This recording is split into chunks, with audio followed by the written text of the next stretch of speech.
Okay. Are Believe we we're live. streaming? No, we're streaming. Okay. I'm going to go ahead and get started. All Yes, right. we're live streaming. Okay, great. Thank you. Good afternoon, everyone. This is the meeting of the Maryland State Board of Education's Education Policy Committee. We thank you for being with us today. We have several items before the committee today. The ELA standards, the math standards, COMAR related to non-public nursery schools, the career ladder principal tier criteria, and COMAR related to administrator licensure. So we're going to go ahead and get started today, and we're going to begin today with the ELA standards. So I'm welcoming Dr. Chelsea Brewer, and is Stephanie Dale here? I don't see her. So Ms. Brewer, are you the one? Okay, Yes. presenting today. Welcome. Glad to see you here. And I'm going to turn things over to you. Thank you. Awesome. Thank you so much, Chair McCusker. Good afternoon. My name is Dr. Chelsea Brewer, Executive Director of Literacy Programs and Initiatives in the Office of Teaching and Learning at the Maryland State Department of Education. I'd like to thank you all for the opportunity to speak with you in regards to our work on the Literacy Standards and Framework Validation Committee, and to request your approval to present these revised standards to the full state board so they can be published and made publicly available. These revised standards represent a critical step forward in our state's commitment to improving literacy outcomes for all Maryland students. And I'm going to go ahead and make sure that I am sharing this screen for you all. My sincere apologies.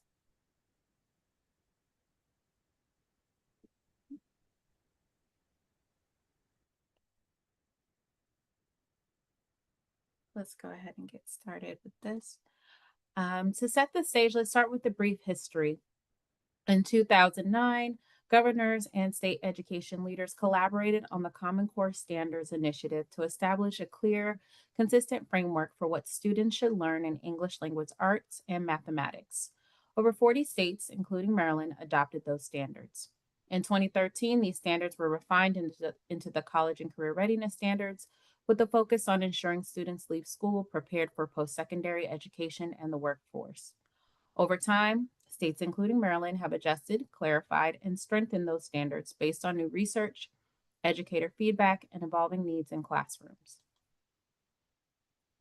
Maryland adopted the Common Core standards in 2010 and quickly moved to integrate them across our classrooms. By 2013 and 2014, we had implemented college and career readiness standards with an emphasis on literacy across all subject areas, incorporating speaking, listening, reading, and writing. Fast forward to 2024-2025, the Maryland State Board of Education, through the Comprehensive Pre-K 3 Literacy Policy, tasks us with reviewing and codifying these standards. The goal? Ensure they are not just rigorous, but also accessible, clear, and aligned with Maryland's ambitious literacy goals. This review was more than a routine update. It was an opportunity to strengthen the foundation of literacy instruction across the state. To carry this work out, we formed the Literacy Standards and Frameworks Validation Committee, or SFVC. This committee was a 12-member vertical team intentionally designed to represent multiple perspectives, including primary, intermediate, and secondary educators, district leaders, a representative from higher education, a parent voice to ensure community needs were also considered. The diversity of the committee was crucial. It allowed us to elevate standards not just from an academic lens, but also with practical classroom implementation and family engagement in mind.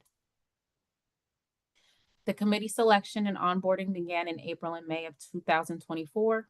Over the following months, the group engaged in a series of meetings, both in person and virtual, reviewing standards strand by strand. They analyzed how well each standard supported student learning, built on prior knowledge, and aligned with the state and national benchmarks. Public comment was then opened in May, giving educators and stakeholders across the state the opportunity to provide feedback.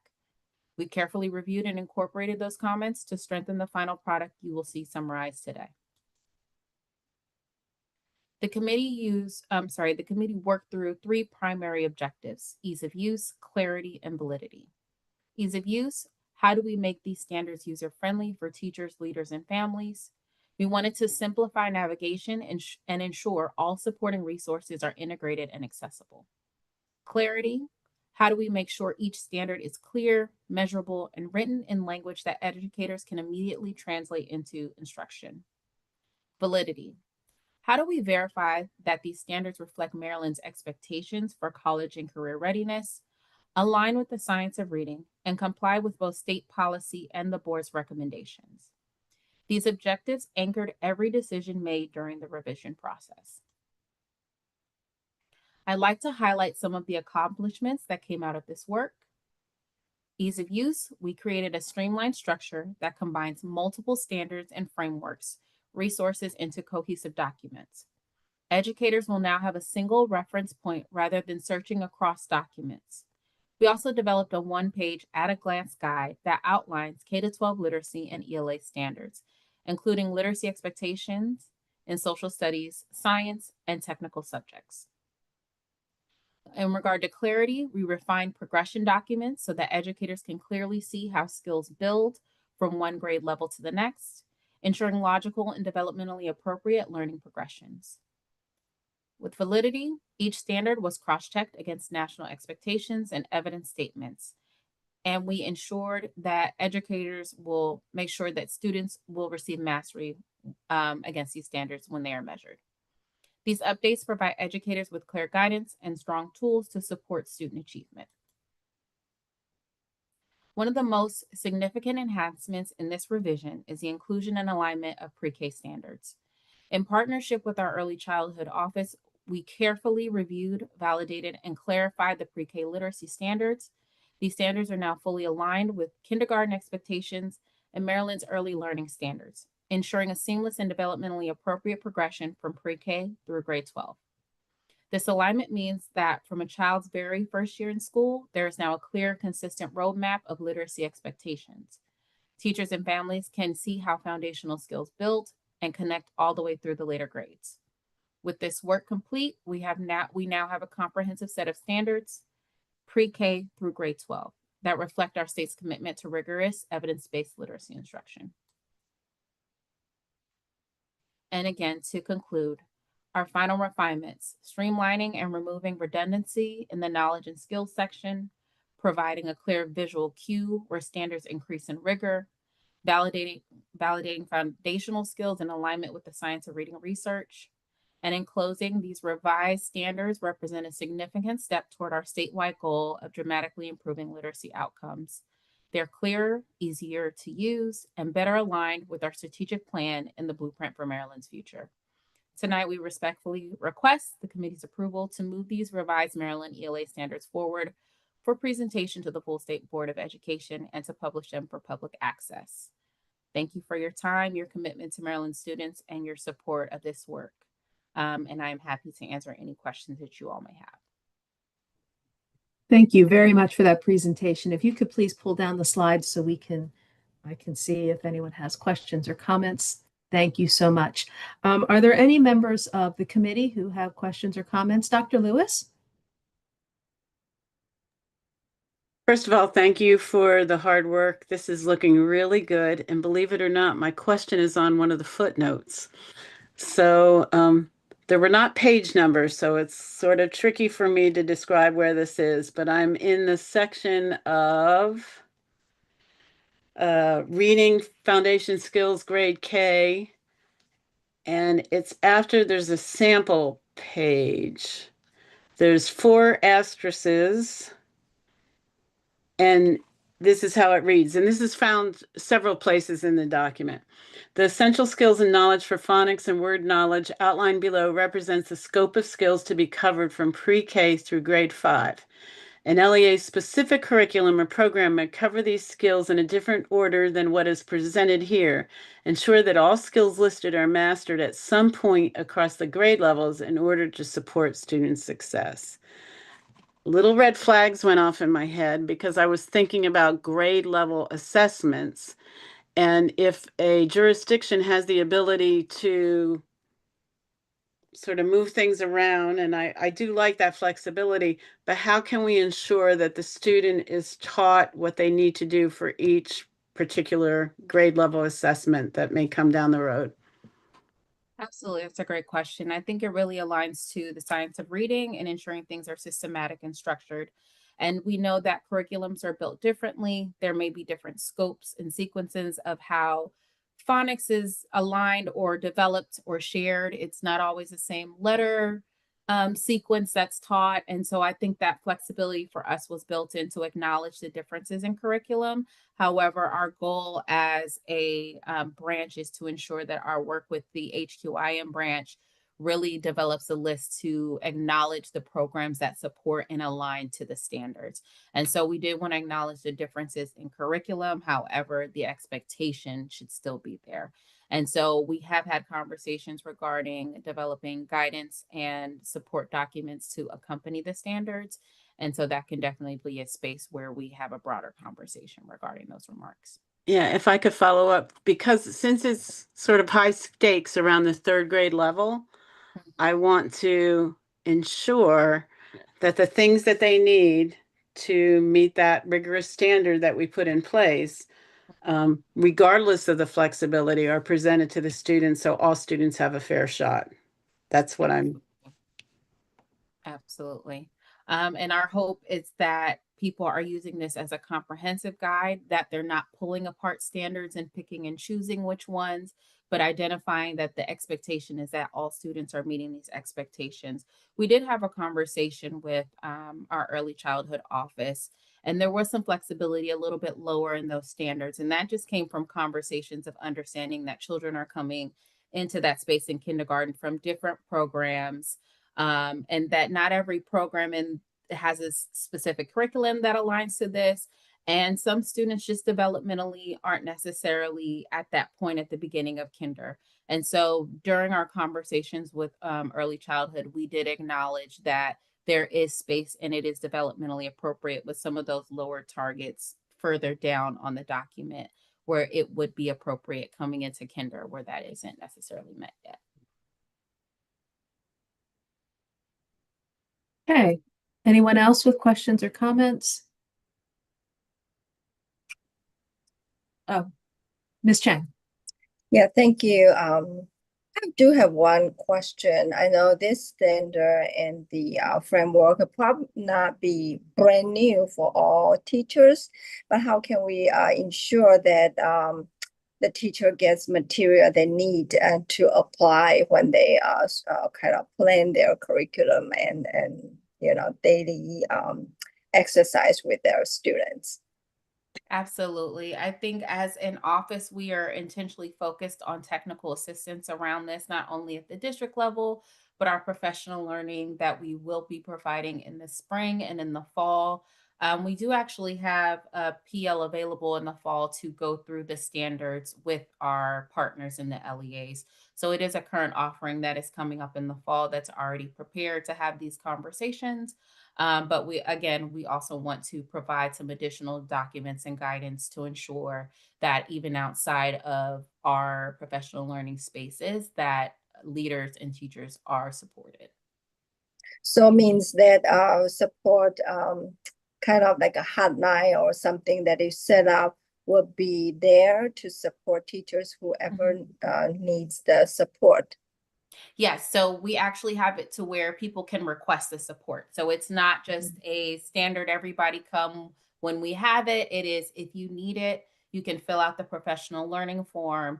And one of the sessions we provide is in regards to our standards. Wonderful. Thank you.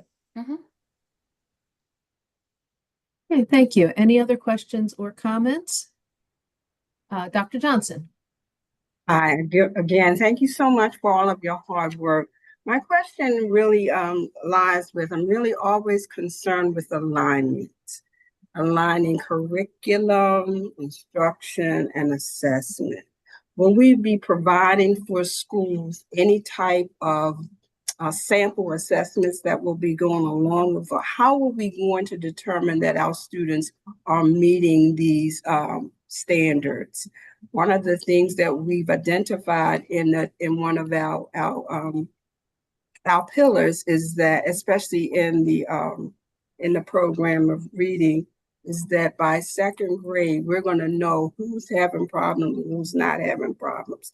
So how are we going to ensure that teachers, again, know exactly what they need to assess and that we are catching those children who may be having difficulty so they're not entering in third grade not reading? Absolutely. It's a great question. I think it goes back to our policy, our pre-K 3 policy. There are things built in that speak to our need to ensure that we're having those conversations.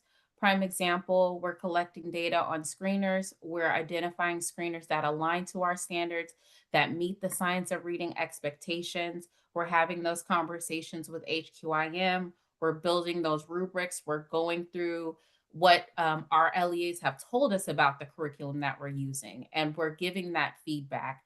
And so the standards are really just another step in that direction to ensure that when we give that feedback, it's very much aligned to the standards and expectations of Maryland. So this is us saying this is what Maryland expects when we talk about how we're teaching, what the standards are for teaching. And then we're going to continue to build on that by having those conversations and collaboration with our LEAs, through our analysis of the curriculum that they're using. And then from there, again, building that professional learning based on the needs that we're seeing with the materials and what we're observing in classrooms.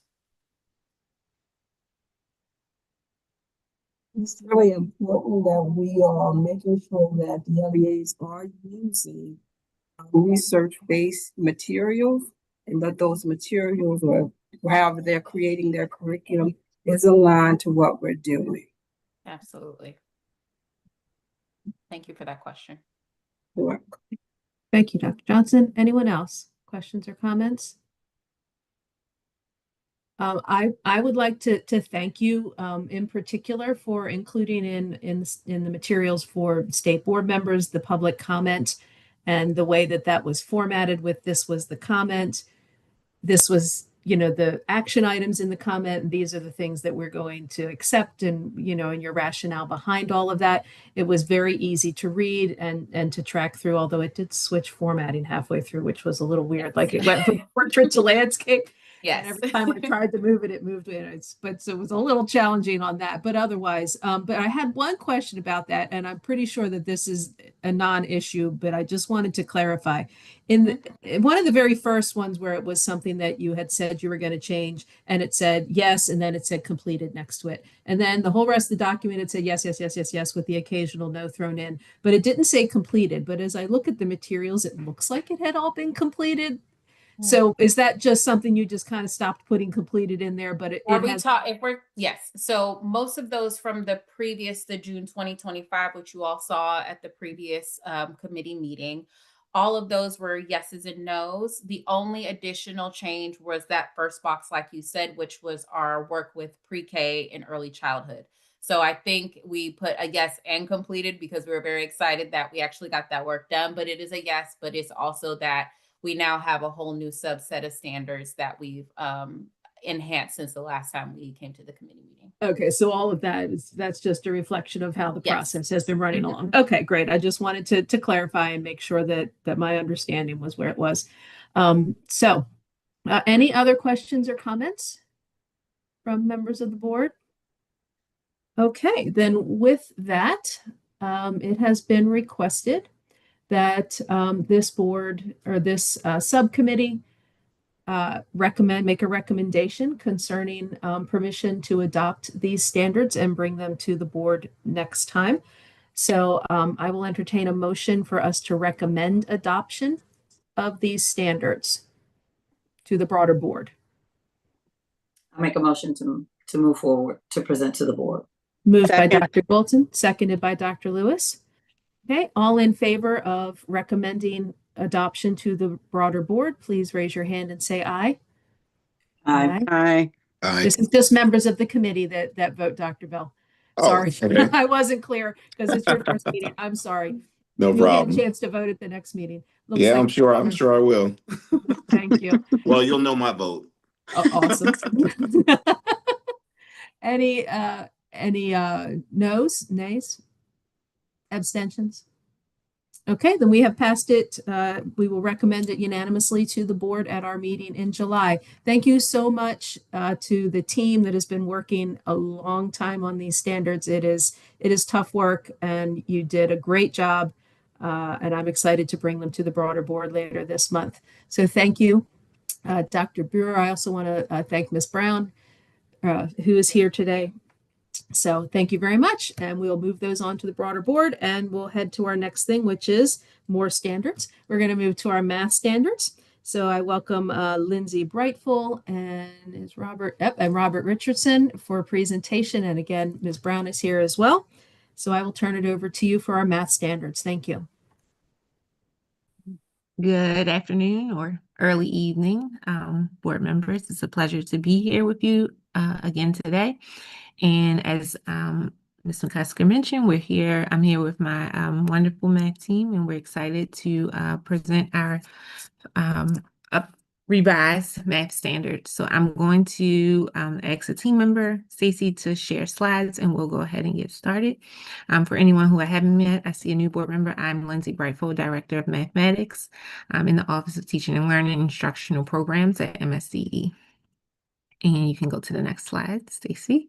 So in the June meeting, we did go through the full timeline, and I'm not going to repeat the full timeline today, but I always say that I will take every opportunity to publicly thank our Standards and Framework Validation Committee, who committed a lot of hours and a lot of thinking, a lot of brain power, a lot of collaboration between September 2024 and May 2025, along with the consultation of our launch year's task force.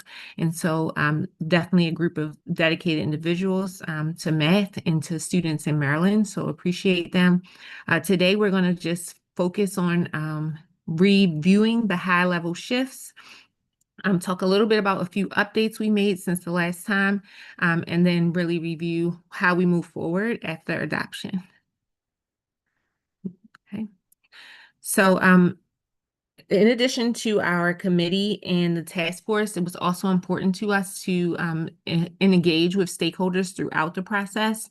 And so those also are reflected in these high-level shifts, being responsive and continuing to make updates as needed. Ultimately, we landed on these 3 shifts, really emphasizing pre-K, emphasizing fluency, and clarifying expectations and emphasizing specific strategies and representations in pre-K to 5 to ensure that we across the state are emphasizing and strengthening foundational numeracy skills. As we moved into grades 6 through 8, the revisions were sought out to clarify expectations and fluency goals around algebraic thinking and ensure that our geometry experience was more cohesive across the middle grades to prepare students for the high school level geometry. Also designed to build a strong foundation for the integrated algebra sequence by making sure that there was ample opportunity for deep engagement with algebra readiness concepts, especially in grades 7 through 8. And as we've talked about a lot from our math policy and on to standards, the high school mathematics revisions really reflect the shift to an integrated algebra sequence consisting of 2 full-year courses that intentionally blend algebra, geometry, and statistics, and really to make sure that we provide every student the opportunity to have a more deeper conceptual understanding of each form of the function and really have opportunity to engage with application of math concept, reducing redundancy, and refining the scope of the content to emphasize reasoning and problem solving. The committee also took additional time to review and enhance the progression and content of data and statistics across all grade levels using national resources. And the grade by grade progression will be most clear in our upcoming numeracy development framework, which is very close to being ready for release. And we're very excited about the tool to support the revised standards. From our last meeting, this slide is similar, but there was a request to go and take a deeper dive into which grade level was represented in the responses.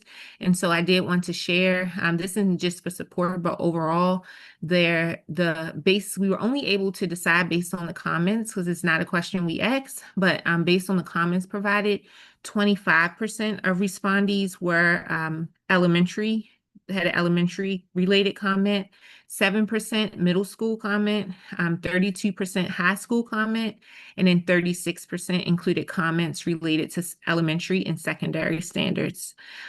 For support, many of the respondents who indicated support for the standards did not leave additional comments, but those that did really emphasize the clarity and coherence. They emphasized appreciation for the way content was integrated, not just in high school, but throughout, and felt that there was an appropriate balance of procedural fluency and conceptual understanding. And we were really excited to see these comments shine through because this was the focus, some of the focus areas of the committee. And the majority of both the respondents and the comments came from this group who supported with changes. And we have updated the standards based on some of these comments. And then some of them will be addressed through support resources, such as the crosswalk documents, which is the way the standards are presented, where we are indicating what is the prior standard and what is the new standard, and how any standards have shifted or if they removed or gone to a different grade level. Something we've done since the original presentation is we have now a geometry crosswalk. So anyone who is interested in where each geometry standard went, they can utilize that crosswalk. There were also some questions around some clarifications for elementary standards that weren't in the first set of crosswalks because they had been combined with another standard. And so we set out to make that more clear where every single standard went. We are also already working on companion guides, which they will be separate from the standard document and really used as an instructional resource so that teachers and leaders do not have to look anywhere else for instructional resources. But we heard the feedback around when possible to put the number limits directly into the standards. And so especially at the elementary level, around some fraction concepts and some number, when we get into computation, we added additional number limits where possible and where it made sense so that there wouldn't have to be anywhere else to look. There directly in the standard. And we've also been communicating with our assessment team around that. So as we look at assessment items, ensuring there's alignment. And then there were several comments around very specific standards. Sometimes it was wording, sometimes it's just like, I'm not sure what this means. And so we looked at each one and made revisions if we felt like we can make it clear or be responsive to the feedback. And then for the comments around opposing the standards, we just wanted to emphasize that all the revisions were intentional and aligned with national research. And we know that most of these comments were centered around how will teachers be supported. And so ongoing implementation support will be critical. And one thing that I emphasize whenever I meet with teachers, and I will continue to emphasize, is that this work of implementing the revised standards is not just on teachers. And in fact, we want the majority of the work to happen at the district level, really looking at their HQIM and thinking about what are any shifts or resources that we need to provide at the district level so that our teachers are ready to implement, not our teachers taking on that work and not being prepared or not feeling prepared to implement. And so we have a year, well, a little more than a year to make sure we're ready, but we really want to take that on with the support of the state, with district leaders, so that they're providing resources for teachers for implementation. This relates very heavily. Oh, and the one before I go to the next slide, as far as there was a lot of specific comments around specific content in Algebra 2 and geometry that was removed. I want to emphasize that, again, it was several of the standards said in pre-calc, and I think there was an interpretation that meant we were moving it to pre-calc, and we were not moving it to pre-calc. The content is already in pre-calculus, and so we just want to emphasize that we don't need to pre-teach it at a very surface level, but that it already exists in the course, and that's where it should live and be introduced in a meaningful way. And then there were some content that we had removed that we did put in where it made sense to make a meaningful connection based on the feedback.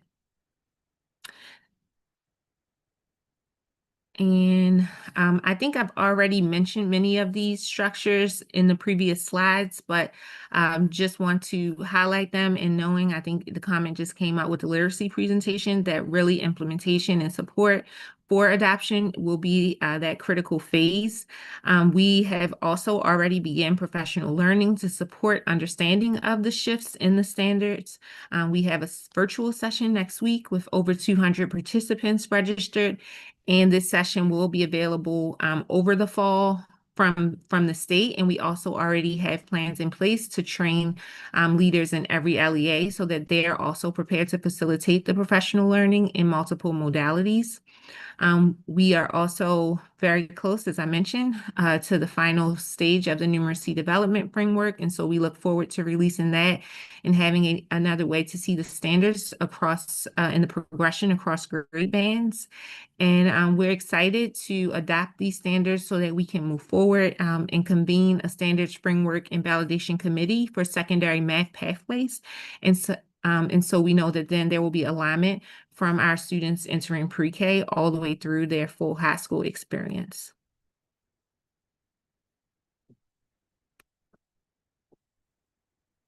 And so at this time, I ask that this committee move forward with recommending adoption of the revised pre-K through integrated algebra standards to the full board, recommending adoption to the full board in July.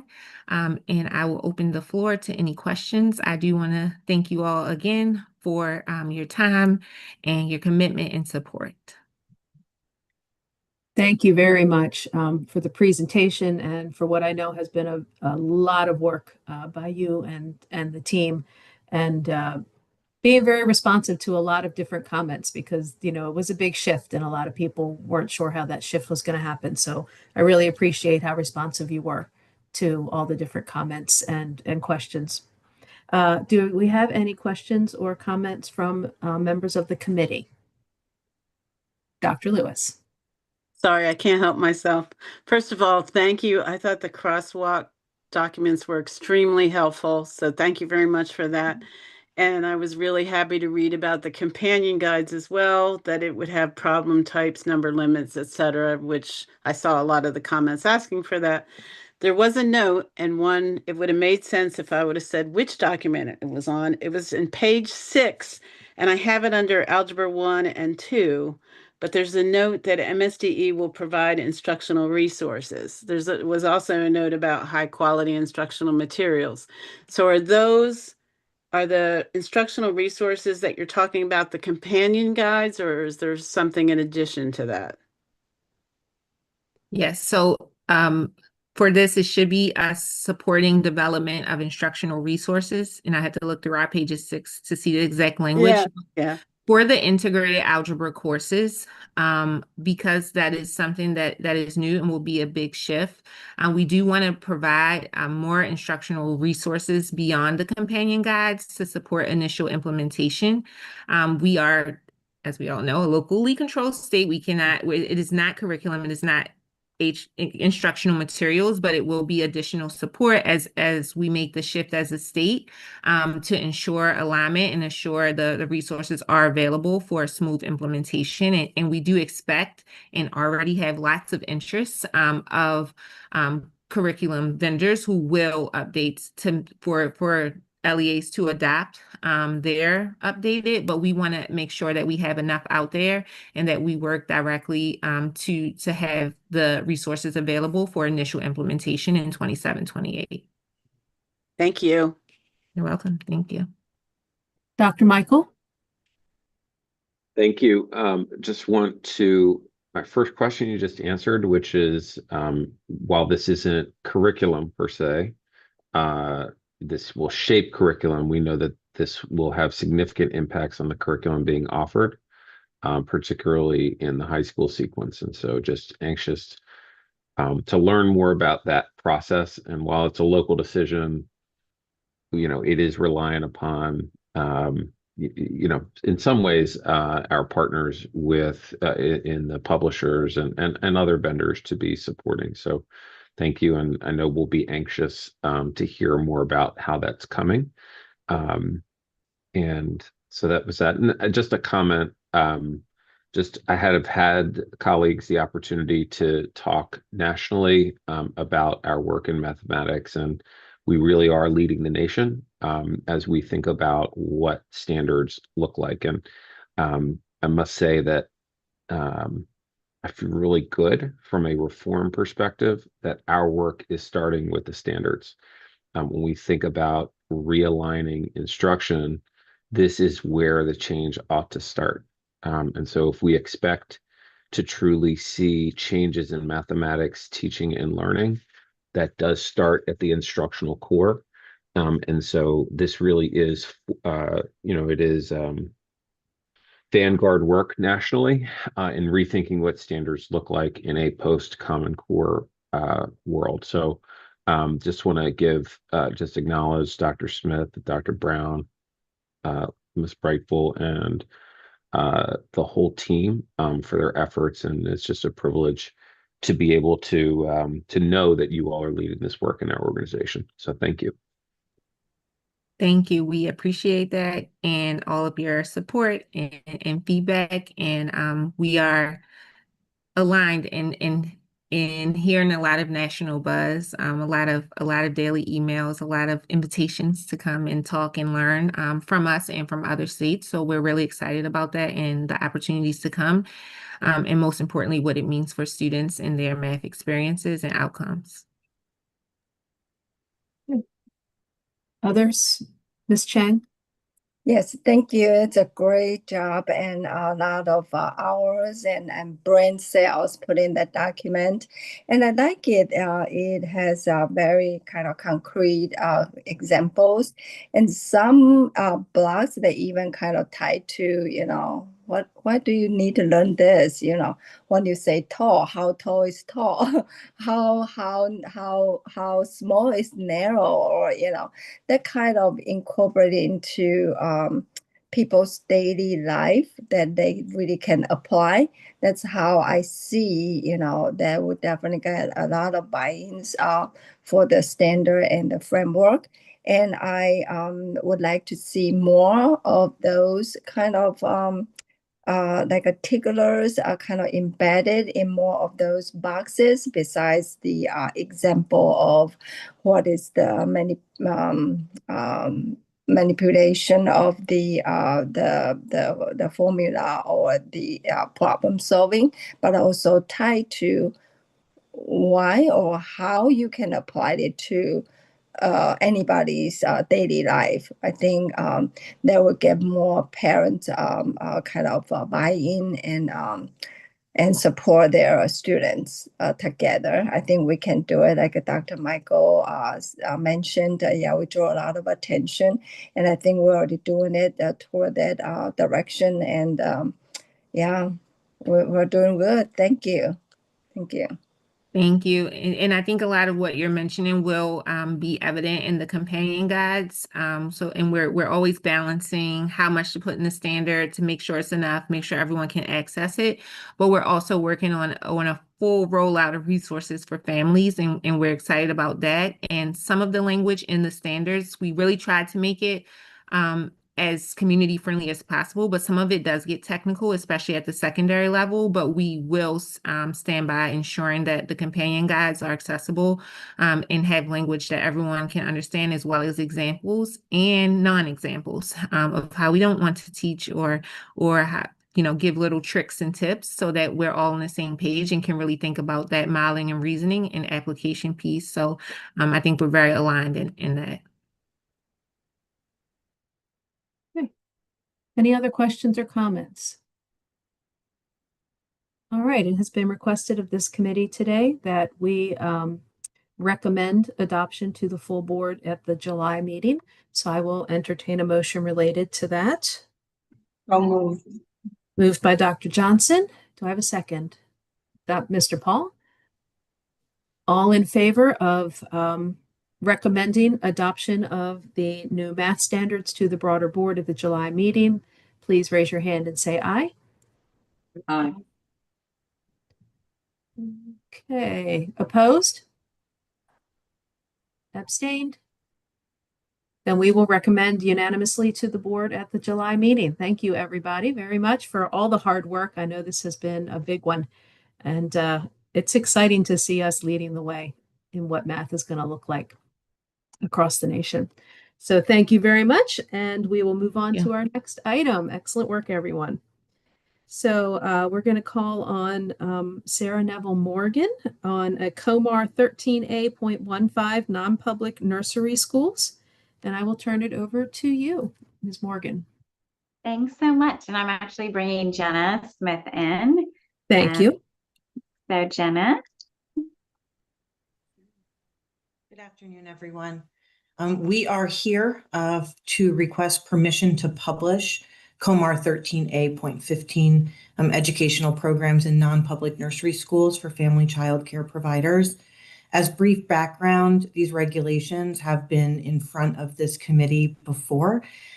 These regulations were first drafted in 2022, and when put out for public comment, there was an overwhelming response in regards to ensuring equitable access for family child care providers to be able to meet requirements of being non-public education programs in non-public nursery schools.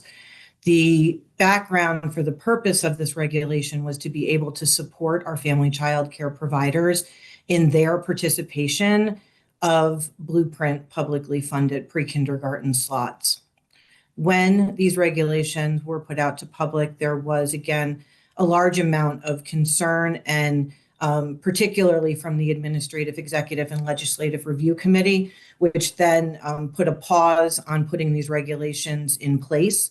In September of 2024, after a revision of the regulations based upon public comment, they were brought back to this committee with the request to publish, permission to publish again.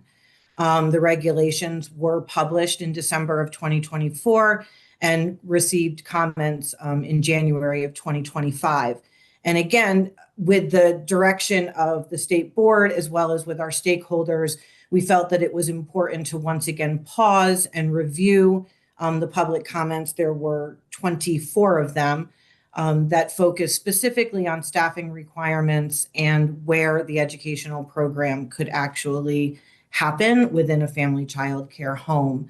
Most recently, we have brought recommended revision of these regulations to two very important groups. The first in May, we had the ability to share the recommendations for revision based upon public comments received in January to our subcommittee of early childhood of the State Board of Education, and be able to share that with both the state board members of that committee as well as with our interest holders that participate, and had a really great conversation around the importance of bringing this regulation into our family child care environment. In addition, we were also able to present our recommendations to our OCC Advisory Council, which is our Office of Child Care Advisory Council, which helps guide and shape regulation revisions that we would put forward to the State Board of Education. So in summary, what we have been able to do is address all of the public comments that have been most recently presented, which included the removal of key staffing requirements, which would ensure that a family child care provider would not need additional staff as required in operating this educational non-public nursery school program. And also that the space for which the program would operate did not need to be in a certain place within the regulated home. It just needed to be in a space where other individuals not related to the program would be accessing during the educational program time. and that the teacher, as well as the education program administrator, could be both played in the role of the family child care provider, again, not requiring additional staff. I think it's, well, we've got very good feedback regarding the revisions put forth based upon the public comment. And so we are asking this committee to allow for us to publish this regulation again for public comment, with the hopes that we will be able to present this for adoption in the future. It is really important, though, to note that this regulation is not required for family child care providers to participate in Blueprint funded or pre-K expansion funded pre-kindergarten programming. In fact, during the process of this regulation being created, revised, and put out to comment beginning in 2022, the Maryland State Department of Education created a pathway in which family child care providers were able to apply for public pre-K expansion grant slots, as well as partner with the Maryland Family Child Care Alliance and their Aspire program, which has provided coaching and support to family child care providers, and they act as a grantee for those pre-K expansion slots. So this is not going to prohibit family child care providers from being able to participate. What this regulation will allow is for family child care providers to be able to have access to the same program identification as our other licensed child care programs. So child care centers, school age only programs, and letters of compliance and large family child care homes already have the ability to be recognized as educational programs in non-public nursery schools. Bringing this regulation forward would provide our family child care providers with that same opportunity. So we are requesting that this committee allow for us to have permission to publish this regulation. Thank you. Thank you very much for the presentation and for listening to the public comment, because this has been a long time that you've been working through this. So I appreciate that you guys keep at it, trying to make it the best product that it could be to move our state and kids forward. Do I have any questions or comments from members of the committee? Seeing none, I will entertain a motion to recommend that we republish COMAR 13A.15 non-public nursery schools to the broader board. So moved. Moved by Dr. Lewis, seconded by Mr. Paul. All in favor of recommending that we republish these regulations, raise your hand and please say aye. Aye. Aye. Opposed? Abstentions? Okay, we will recommend republishing to the broader board at the July meeting. That was unanimous. Thank you so much for the presentation and the time and effort. Okay. And so with that, we will move on to our next item for today, which is the career ladder for the licensed principal tier, the criteria for that. And we'll be calling on Kelly Meadows for that presentation. Oh, there she is. Hello, Miss Meadows. How are you today? Good. How are you? Doing well, thank you. You ready? Always a pleasure to be here. I'm going to jump right in because I know we have a lot to discuss with this item. Can I go ahead and share my screen? Please do.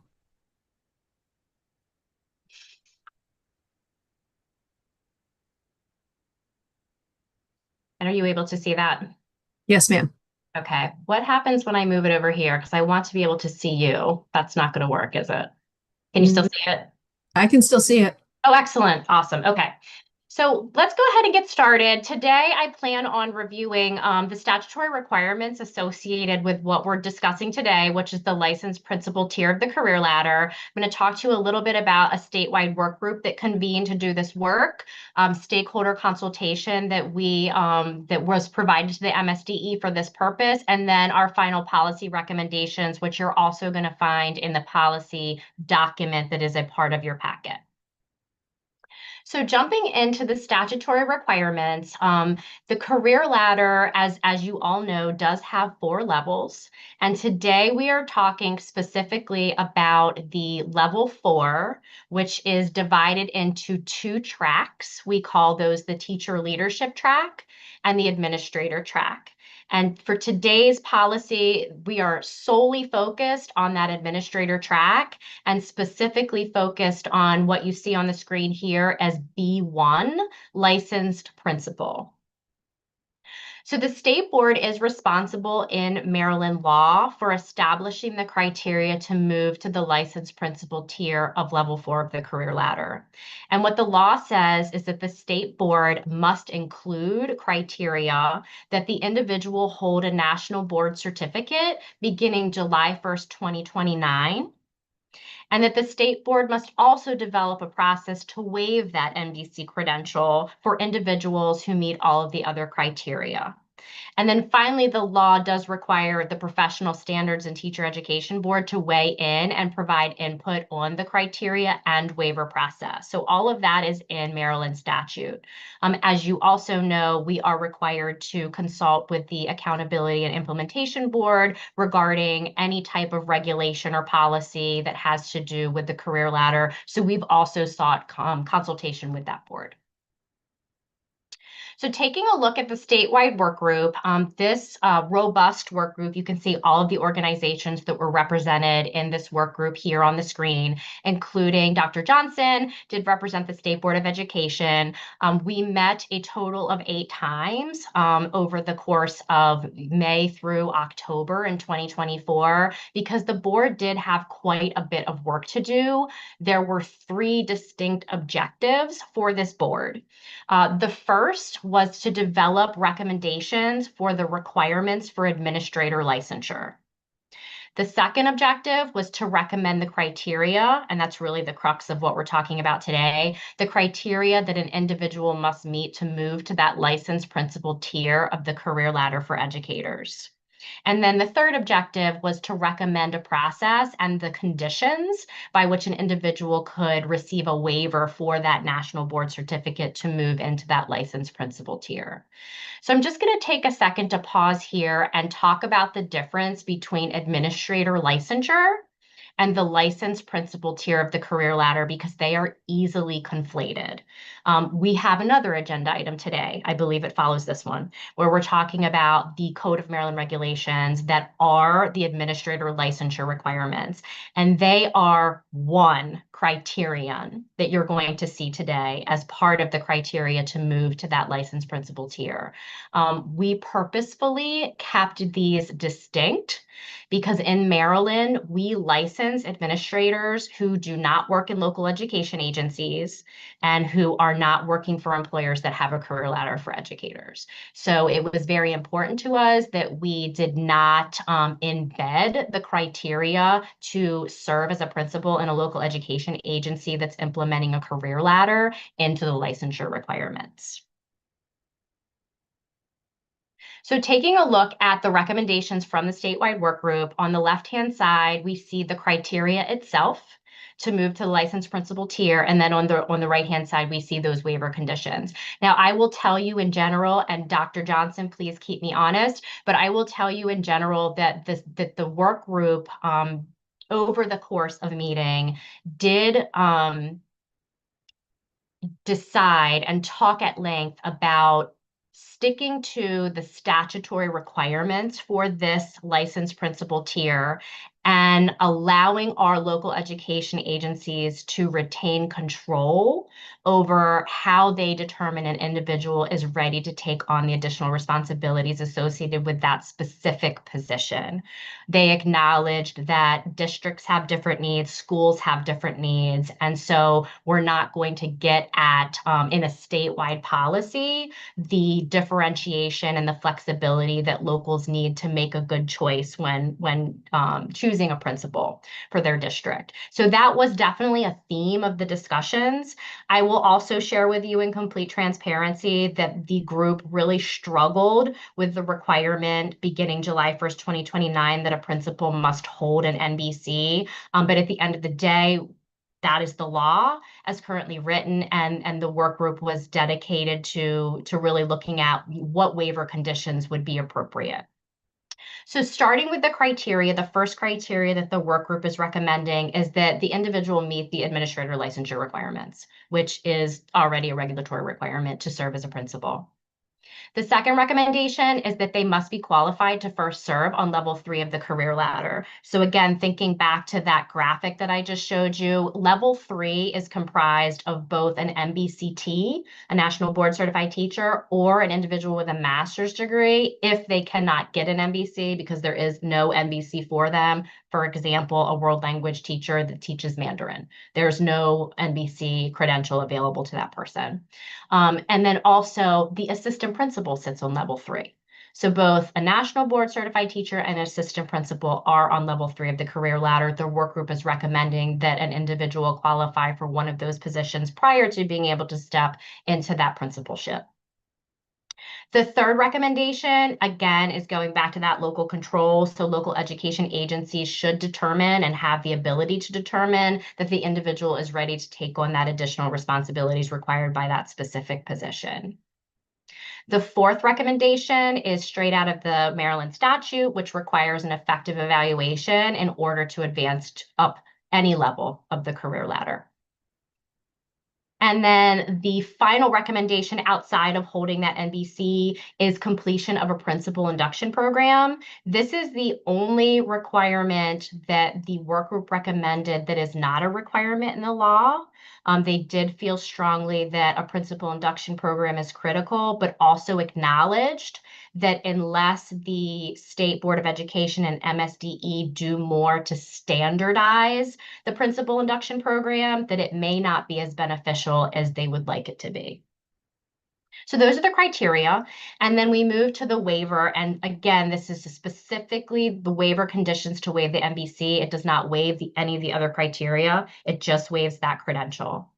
So the first condition that we see is that the candidate is not able to earn an MBC as there is no MBC available in their licensure area. So again, an example of this would be a world language teacher who does not teach Spanish or French. It could be a school social worker, school psychologist, a specialist, an educator specialist who does not have the opportunity to get an MBC. And there absolutely are specialists, education specialists in this state who have moved into the assistant principal and principal role.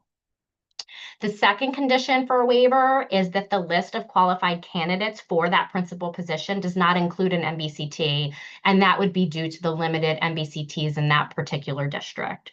So as a reminder, we've got a little over 63,000 teachers in our state as of the 24-25 school year. 3.6% of them held a national board certificate. So while we are exponentially growing our MBCT pool, we will need to continue to exponentially grow that pool in order to have enough MBCTs to recruit from to become licensed principals. The third condition for waiver is that the individual served as an assistant principal in Maryland prior to the July 1st, 2029 date, and during that time demonstrated 3 years of effective performance evaluations as an assistant principal. Similarly, the next recommendation is that candidates served in a principal role in Maryland before July 1st, 2029, and demonstrated 3 years of effective performance evaluations as a principal. And I want to make clear here that this is not because individuals that are serving as principals come July 1st, 2029 are expected to have that credential on that date. That is not the case. The law states that if you become a principal starting July 1st, 2029, you have to hold that credential. The reason why this condition is carved out is for those individuals who served successfully as principals for a minimum of 3 years and stepped away from the position. Maybe they went to central office, maybe they went back into the classroom to get that $10,000 stipend. For whatever reason, we wanted to make sure that there was a condition that mimicked the assistant principal waiver condition for those folks. And then finally, the last waiver condition is that the candidate has 5 years of effective performance evaluations as a principal serving in another state.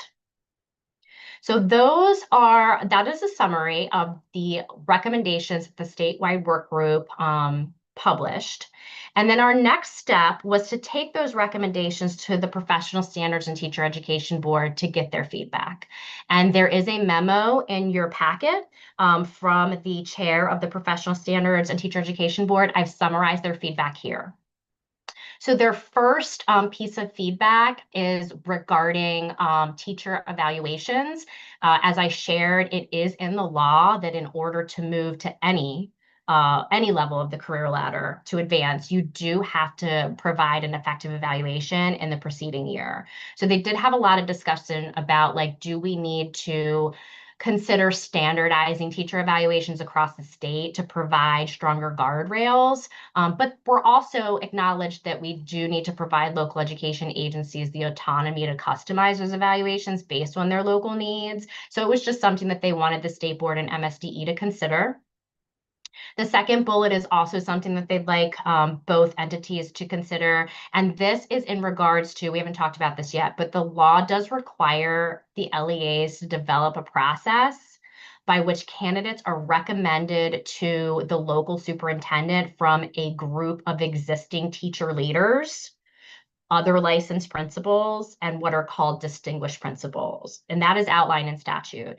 And the Professional Standards Board voiced a lot of concern about the feasibility, about the logistics of this process. It usually isn't how it works when a principal is hired. So they just wanted to urge the State Board of Education and MSDE to ensure that we're providing guidance to our locals as they develop this process, to ensure that there's standardization and equity across the state.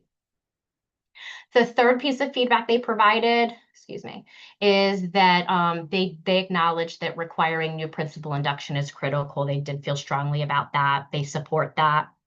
And then finally, they felt that candidates who receive a waiver of the NBC should be required to earn that credential within 5 years of taking the principal assignment.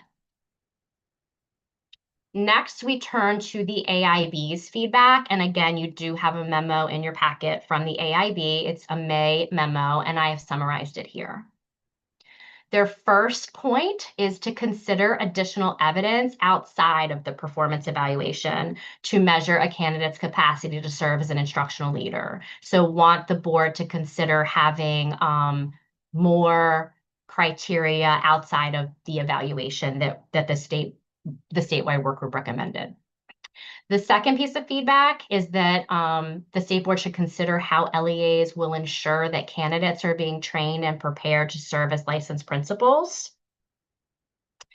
The third point, and this now we turn to the waiver process, they recommend that the waiver process should include documentation of that district's efforts to recruit an NBC prior to selecting someone who does not have an NBC. And as a part of that, demonstrating the systems that are in place to support the existing administrator workforce in pursuing NBC. Next, again, having to do with the waiver process, recommended that candidates who receive a waiver of NBC should obtain the NBC credential within a defined time frame of taking that principal position. And then finally, that the candidate seeking the waiver should demonstrate instructional leadership competencies through some type of performance evaluation or other means of evidence. So we've talked about the work group recommendations. We've talked about the Professional Standards Board and the AIB feedback. Now we turn to what you're going to find in the draft policy itself. And we'll start with the licensed principal criteria. Now, this is actually a combination of the criteria and the process because the work group focused on the criteria itself. There are some statutory requirements that focus specifically on the process. So we start with that they meet the licensure requirements to serve as a principal. So they have that administrator license. Second, they meet the requirements to serve on level 3 of the career ladder. 3, they earn an effective evaluation the year preceding the assignment. Again, this is straight out of statute. 4, successful completion of a principal induction program within 1 year of taking the principal assignment. 5, and here we're talking process, and this is in the law as well. Priority shall be given to teachers who have experience teaching in schools that reflect the racial and ethnic diversity of the state, or they received a grant under the concentration of poverty grant, which is the Educational Article 5-223 you see here. 6, teacher leaders, other licensed principals, and distinguished principals in the county shall provide a list of qualified candidates to the local superintendent. Again, this is out of the statute. And finally, out of the statute, the local superintendent shall appoint a candidate from the list provided. And then, of course, number 8, as stated in the law, beginning July 1st, 2029, they must hold an active national board certificate. Now turning to the waiver conditions, and I will just point out that the criteria here are in direct alignment with the statewide work groups recommendations. The waiver conditions are also in direct alignment with the statewide work group's recommendations. Everything that we discussed that they recommended, you see verbatim here before you. So the first condition, there's no NBC available to this particular candidate. The second condition is that the list of qualified candidates for that position does not include an NBCT. 3, the candidate was an assistant principal for at least 3 years in Maryland prior to July 1st, 2029, and they demonstrated effective performance during those years. 4, the same, only the individual served as a principal. So again, a minimum of 3 years of effective performance. And then 5, the candidate comes into Maryland with 5 years of effective performance as a principal in another state. Now we've gone a little further, and this will be the last slide. So we are recommending this process be followed regarding requesting a waiver. And this is where we can see that some of the AIB and professional standard board feedback is embedded. So to request a waiver, the local superintendent of schools or that person's designee should submit a written request directly to the state superintendent of schools, and it must include at a minimum the following: clearly the candidate's information, the specific conditions under which that particular candidate qualifies, so the criteria on the previous slide, how are they meeting that criteria or the conditions, a copy of the candidate's last annual evaluation, an attestation that the candidate is qualified to serve on level 3 of the career ladder that is developed and approved for that particular district, documentation of the LEA's efforts to recruit an NBC candidate, evidence of systems in place to support current administrators in pursuing NBC, the timeline showing when the candidate will complete a principal induction program, and finally, evidence that the candidate has demonstrated instructional leadership competencies through a performance evaluation or by other means. And that is the entirety of the draft policy that you have in your packet. And at this point, I will open it up for questions.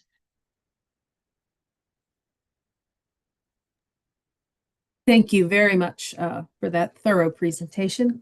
Would you mind pulling down the slides so I can see if there are questions? I would like to start first today with questions. Usually I put it out to everyone else, but I feel fairly strongly about this and I would like to start. First, I understand that what you have put before us today meets the letter of the law. And I get that this is the law in Maryland. And so we as a board can't put forth the policy that goes against the current law. However, with that said, I think I would call on this board, our superintendent, to push back on this idea that national board certification should be a gatekeeper for leadership in schools. I don't believe that you're going to be able to put any evidence in front of me that shows that having your MBC as a principal makes you a more effective principal. I don't think you're going to be able to put evidence in front of me or data in front of me that shows that it makes you an effective leader as a teacher leader in any way. I don't think anyone else, you're going to be able to put any evidence in front of me that shows me any benefit to this. That it looks very much like, and all the data is going to show, it's simply a hoop that we are asking administrators to jump through in the state of Maryland with no data to back up why we do it. As a teacher in a school who has a window into the daily life of a principal and assistant principal, taking time out of their schedule to find a classroom in which to film their teaching, students to teach, all of that takes away from their core functions, which are needed for the effective running of a school. There are other tasks they need to be doing which are related to leadership other than jumping through the hoops of something that has no data to back its efficacy in their day-to-day work. I understand it's the law. I would love to see this board superintendent push back against that because it is an unnecessary barrier with no data that is taking away from the day-to-day operation of schools and the important work that principals need to be doing every day. With that said, I will open it up to others for comments or questions. Dr. Goldson. So in the same spirit that you just shared, I completely agree with you. And would love for us to have a conversation about pushing back. But in the meantime, is it possible to, when this is brought before the whole board and posted, that everywhere that it is the letter of the law, that it is highlighted or in a different color so that people clearly understand where the ramifications are? So I think what has happened in this piece, and I appreciate Rachel sharing that, hey, we're required to follow the law. We need to highlight everywhere in layman's terms in this policy where we're following the letter to the law. And then that gives us an opportunity in the meantime to have a conversation with the powers that be around making some changes. I agree and concur to fully execute becoming a nationally board certified teacher. There's a lot of work that goes into that. It is not willy-nilly. And to think that now we will not have people going into the pipeline for administrators because they won't have the time to do that. Or honestly, I thought the spirit of the law was that we wanted our MBC teachers to remain in the classroom. Our goal was not to get MBC teachers to get their MBC and then turn around and then become an administrator. Our goal was to try to get people to stay in the teaching position, which is why the whole career ladder was created. So I too agree and concur with Ms. McCusker. And so I think as a board, we have to figure out the best way to approach this. But in the meantime, unfortunately, we have a law that dictates next steps, and we need to make sure that our community knows where there's the law and we have no leeway to change it right now. And what we're proposing is not the law. Thank you. Dr. Lewis. So I'm going to put on a hat that I wore in a previous life where I had 202 schools and programs that had to be staffed with principals and assistant principals. And I believe I know the answer to this, but I don't think any other states or countries for that matter require principals or administrators to be nationally board certified. That's correct. That's correct. probably because there's no data supporting it improves performance of those folks, but I'll set that aside. If we're the only state that's requiring it, that is not a bridge to hiring, that is a barrier to hiring. And we already have shortages across the board. So I believe very strongly what Dr. Goldson said and Ms. McCusker said. I wish we could waiver ourselves right out of this. And I do appreciate the waivers you put in place, for sure. That's a step in the right direction. But I really worry that the barrier that this will have on schools and school leaderships and moving Maryland forward and all the things that we're trying to do, improving standards, improving achievement, making sure our kids are college and career readiness. Dr. Johnson. So we had this discussion at our committee meeting in depth. So one of the things that I thought about is that when you look at the requirement for an individual who does not have an assessment in the area for national board certification, and the individual that does have that assessment for national board certification, is that equitable? Is it fair to say because you are a school counselor, you don't have to have not a national board certification and you can become an administrator, but because I am a second grade teacher, I must have national board certification to become an administrator? That is the rub that the conflict that I see in this whole policy, that it's not fair. It's not a fair policy. And I know, Kelly, that we talked about this in ex nauseam, and I know it's law, but we can't just make those kind of decisions that are not fair. Other questions or comments?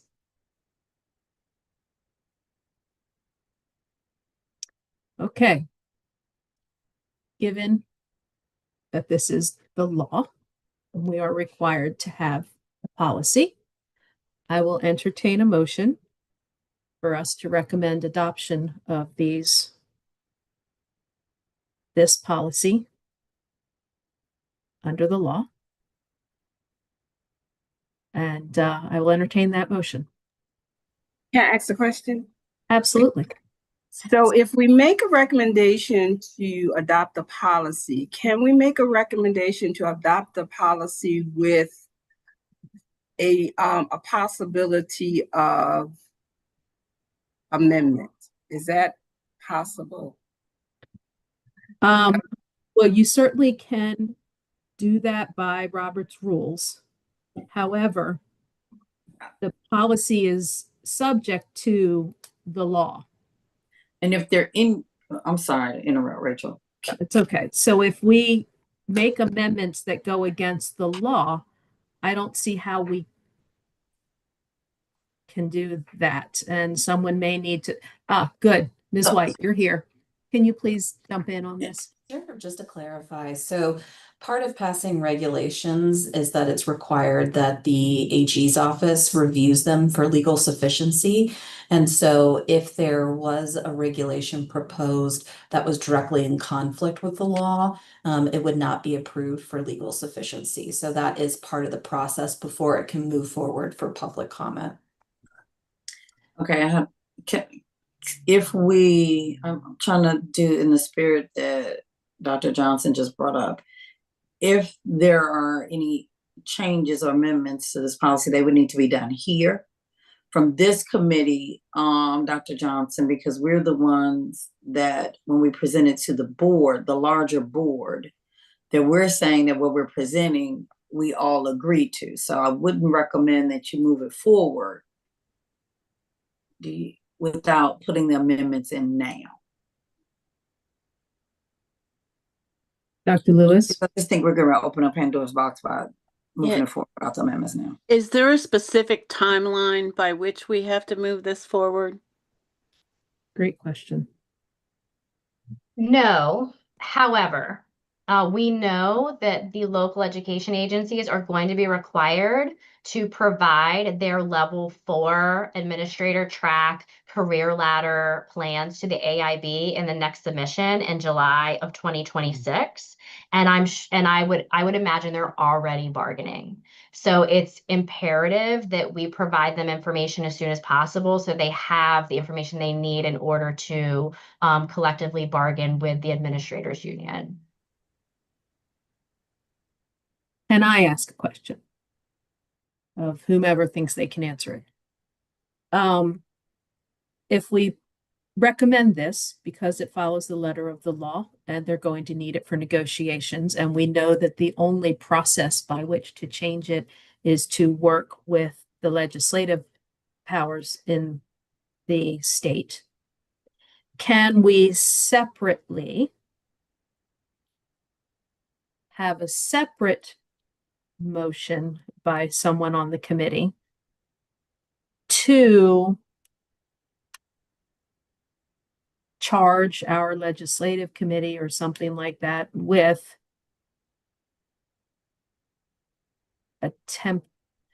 attempting to, or putting this on our legislative agenda? Let me just put it that way. Zach, is that possible? Yeah, so you could word it as charging that group to develop a proposal as a part of the state board's legislative platform for the 2026 session.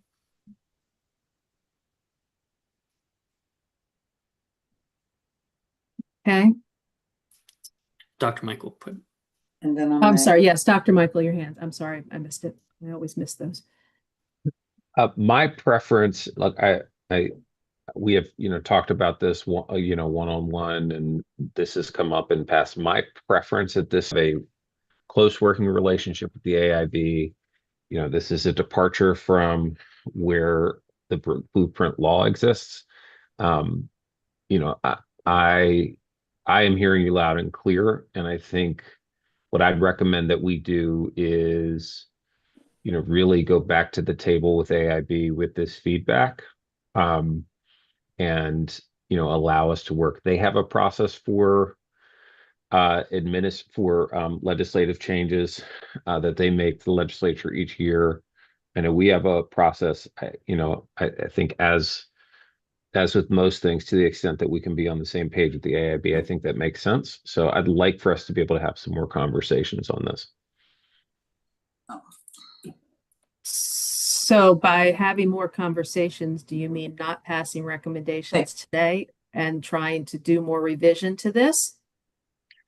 Or do you mean putting these recommendations forward because they're the letter of the law and we let them ride and then we work with them to change it later? Yeah, so my recommendation, as I see it, I think there are two questions. One, how do we feel about how we're building the ladder under the current legal framework? And I think I'd recommend that we proceed with that. I think the other question is, should the requirement be a part of the law? And, that is going to take longer to change. And I think we should pursue those separately. If there is something that we have more questions about under the current frame, I think we should entertain those. But I don't want to be in the way of districts being able to, to proceed on this. And I would say, to lift, Ms. Meadows lifted this earlier, but we're adding in layers. Our staff is recommending increased layers of alternative pathways that don't require national board cert. And so if we agree with that, I would encourage us to move forward with that. If we'd like to study it further, pull it up. But I think we should try and pull these two apart and let us see what we can work out with the AIB on the NBC requirement component. Dr. Goldson. I'd like to make a motion that we hold on today's vote and pursue possible revisions and conversation with AIB before moving forward. Do you have a second for your motion? Dr. Johnson seconded. Is there discussion on the motion? The motion before us is that we withhold a vote and continue discussions with the AIB. Dr. Lewis? And I don't think it's possible, but it's worth the ask. Is it possible to take action positively on the waivers that have been discussed and not on the full policy of the national board? Can we parse those out, or is that impossible? Can I see, I'm even thinking about how do we add additional language to the waivers? That's where I was. And I think that's where Dr. Goldson is and why she wants to hold this vote. Correct. That's why I said just hold it so we could have that conversation. Any other discussion? Oh, I'm not sure if Ms. Chen, since you're not on the committee, if you are allowed to be discussing the motions. Okay, sure. No, I just have a quick comment thingy. I just try to clarify what is the national board certified. It has to be whatever subjects, or there's a board certified that kind of certification. Not have anything to do with school leadership. Right. Okay, any other discussion of the motion? Because the current motion on the table is that we hold the vote on the first motion and enter into more discussion with the AIB. So if there's no more discussion, I'm going to call the vote on that, and that's committee members only. So those in favor of holding off on a vote for recommendation of the criteria today and entering into more discussion with the AIB, please raise your hand and say aye. Aye. Aye. Any opposed? Abstained? Okay, then it is the unanimous decision of this committee to hold off on a recommendation vote, pending further discussion with the AIB concerning the national board portion of and considering possible additions to the waivers, the waiver criteria. Okay, thank you very much for that robust discussion and for that resolution to move forward with more discussion. And moving on, lastly, we have COMAR 13A.12.05.05. This is the administrator licensure, which is a separate idea from the career ladder, which Ms. Meadows just explained to us a few minutes ago. So I will turn it back over to her. All right, thank you. So we are requesting permission to adopt amendments to COMAR 13A.12.05.05 administrative licensure. As I discussed in the previous agenda item, this same statewide work group came together to make these recommendations. So I won't go over all of the parties there. They were the same individuals. And what they recommended, I originally brought to this board a few months back. You did grant permission to publish this in the Maryland Register, as did your sister board, the Professional Standards Board. We did put it out into the Maryland Register for 30 days, and we did not receive any public comment. So I do not have any public comment to share with you regarding these regulations. For that reason, we are asking that the board adopt the amendments at this time. The Professional Standards Board did grant permission to adopt during their July meeting. Any questions from members of the committee? Okay, seeing none, I will entertain a motion for us to recommend adoption of the regulation to the broader board at our July meeting. So moved. Moved by Dr. Johnson, seconded by Mr. Paul. All in favor of recommending we move forward with the excuse me, I can't talk. All in favor of recommending these regulations to the board, please raise your hand and say aye. Aye. Aye. Aye. Any opposition? Abstention? Okay, then we will recommend to the broader board that we adopt these regulations. Okay. So before we go, I would just like to give a very quick mention that Ms. Meadows has created an omnibus policy list that is going to help us track licensure assessment changes and kind of put it all in one place. I know you probably weren't like prepared to give a presentation or anything, but if you wanted to just quickly speak to what you've pulled together so that people know where they can access it, that would be fabulous. Absolutely.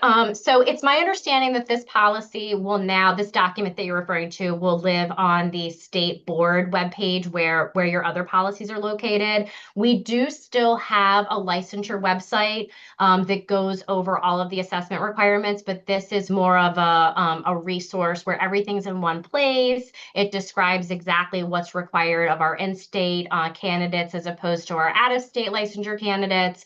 And so anytime this board makes a recommendation to update an assessment, adopt a new assessment, we will not only update our web pages, but we'll update this policy document so that it can be one handy resource. Love it. Love it. Excellent. Thank you very much. So that concludes our business of the Education Policy Committee for today. I thank everyone for their kind attention. I thank everyone on the team for their hard work. I know that everything that we addressed today took a great deal of time and effort, and we appreciate that from all parties involved. I'm going to take a moment of personal privilege just to say this is the last time that I'll be chairing this committee meeting. There will be new chairs announced in August. So it was my privilege to launch this committee and see it to where it is right now. And I look forward to seeing how the next chair of the committee takes it forward and continues this work, because I think our committee structure has gone a long way to streamlining the work of the state board. So thank you everyone for the opportunity to lead in this arena. And I will see everybody at the July board meeting. Thank you for your leadership. Thanks, everyone. Bye-bye. Thank you. Okay, bye everyone.